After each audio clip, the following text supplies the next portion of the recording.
Good morning friends, how are you all? I hope that you all are fine and enjoying the classes. So today we are just going to start a new class, and in this class we are going to practice about what we have practiced earlier. Today we want to discuss and say, what does your father take for lunch? Yes, आपके पापा lunch के लिए क्या लेते हैं? तो अब आपको जवाब देना है माई फादर टेक्स, फिर जो चीज़ें लेते हैं उनका नाम और उसके बाद बोलेंगे फॉर लंच। सो मैंने पूछा what does your father take for lunch, तो आप बोलेंगे my father takes starter, main course and dessert for lunch. Yes, this is easy. If I ask what does your father take for breakfast, you have to tell my father takes a tea and bread for breakfast.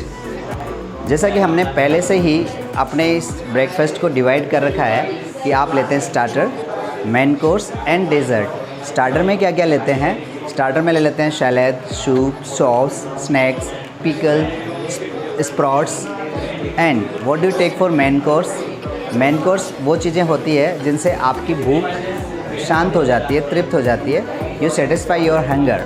So in that first we take chapati, curd, vegetables, sometime we can take buttermilks, and the last one is desserts. So most probably we take sweets for desserts like rasgullas, gulab jamun, cham chams and all. So जब कोई पूछे what does your father take for lunch, then you can say my father takes starter, main course and dessert for lunch. Oh, does your father take starter? Yes, my father takes starter. So what does your father take for starter? My father take salad for starter. Salad, pickle, sauces, sauce and soup. My father takes soup, salad and sauces for starter. Does your father take main course? Yes, my father takes main course. What does your father take for main course?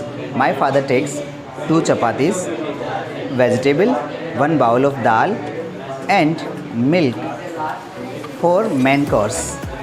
Does your father take dessert? Yes, my father takes dessert.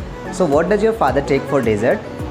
My father takes all the sweets like rasgulla, gulab jamun and cham cham for dessert. That's all. ऐसा ही आप पूछ सकते हैं When did you meet your friend last time? आप अपने दोस्त से पिछली बार कब मिले? सो हम जब भी डिड की बात कर रहे हैं और जवाब दे रहे हैं तो आपको जवाब किस में देना पड़ेगा? पास्ट टेंस में जवाब देना पड़ेगा। और पास्ट टेंस के जवाब का मतलब क्या हुआ कि आपको एक्शन की सेकेंड फॉर्म यूज करनी है। Yes, second form of the verb. तो आपने कहा when did you meet your friend last time, तो जवाब देना होगा I met my friend on Sunday last time.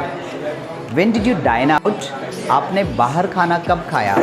सो आप जिस दिन भी आप बाहर खाना खा के आए हो उस बारे में बता सकते हैं कि I dined out on Deepavali, या फिर कह सकते हैं on my birthday. So when did you dine out? I dine out on my birthday. So that's it. इस तरीके से आपको प्रैक्टिस करनी है। सो सबसे पहले पूछेंगे when did you meet your friend last time? जवाब होगा I met my friend on Sunday. When did you dine out last time? I dined out on Deepavali. That's it.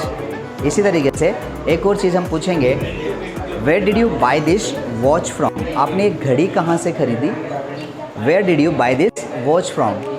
Where did you buy this watch from? Yes. इसी तरीके से हम कह सकते हैं Where did you buy this shirt from? Where did you buy this mic from? Yes. इस तरीके से आप सवाल कर सकते हैं। तो जवाब क्या होगा? I bought। हाँ, वेयर डिड यू आया ना, तो डिड को हटाने के लिए आपको एक्शन सेकेंड फॉर्म यूज करनी पड़ेगी। Where did you this mic from, तो बोलेंगे I bought it from radio store. Yes, it is a right answer. So अब आपको क्या करना है, अपने पार्टनर से अलग अलग चीज़ें बदल बदल के पूछना है। Where did you buy this watch from, where did you buy this shirt from and where did you buy this mic from, where did you buy this pen from, and your reply will be I bought it from name of the shop, I bought it from radio store, I bought it from electronic junction। इस तरह से आप अपने city में जो भी popular और famous shops हैं उनके नाम बता सकते हैं। बस प्रैक्टिस करते रहिए, कंटिन्यू रखिए, आपको रुकना नहीं है और झुकना नहीं है। जब तक इंग्लिश नहीं आ जाए तब तक देखने रहना है। कल फिर मिलते हैं इसी चीज़ के साथ। Bye bye, see you tomorrow.